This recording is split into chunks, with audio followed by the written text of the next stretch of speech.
Alright everybody, once again Kapwa here. So for today's video eto na naman tayo kay Mobet. So ngayon ay nandito ako sa BGC, kung saan hinahanap ko itong si Bianca Tan.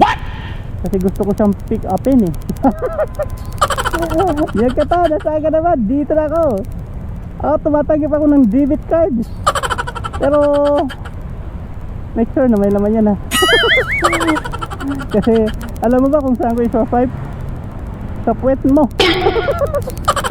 Pwede mo na no? Bibigyan mo ng debit card yung rider. Kaya alam mo naman kung saan yung sinaswipe, di ba? Kapasikat ang lentik, gustong mag-viral. Tapos may problema ka pa sa mga Bisaya. Ako Bisaya ako, pero baka nagagawi ka ng kabisayaan. Don't do that. So alright, nandito ako sa BGC, nahanap kita eh. Di ba mahilig ka sa debit card? Tanggapin ko yung debit card mo. Anak ng pating, pa-debit card ka. Nasa move it ka lang eh.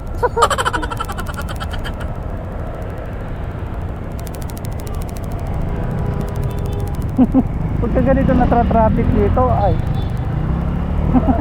mainit yung ulo ng mga rider eh.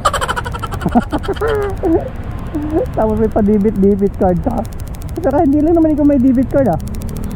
Ako hindi ako nagayabang, may debit card ah. Kaya wag mong ipagyabang yung debit card mo, baka i-swipe ko yan dyan sa puwetan mo. Ay nako, pag ganito yung traffic, nangiinit talaga ako. Anyway, punta ko muna yung aking pasahero. Titingnan ko baka may debit card din siya. Tapos yung babayaran niya 68 lang. Pa debit card ka. Bianca Tan, ano na?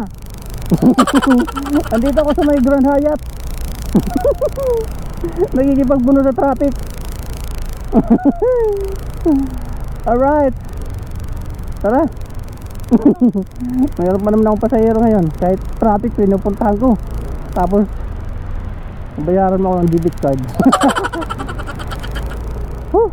Kailangan pa pala mag-apply. So guys, yung mga wala pa mga debit card, punta na kayo sa mga bangko, mag-apply na kayo. Kasi ay nako. Ano, magdadala ka ng machine, so swipe mo doon yung debit card, lintik na yan. Ay nako, buhay naman makalahit ka sa mga Bisaya. Di mo ba alam na walang pure na Tagalog sa Manila? Kaya huwag kang mag-yabang. Wala kang makikita pure na Tagalog dito sa lungsod ng Kamaynilaan. Pag-drive na nga lang. Bye bye, Bianca Tan.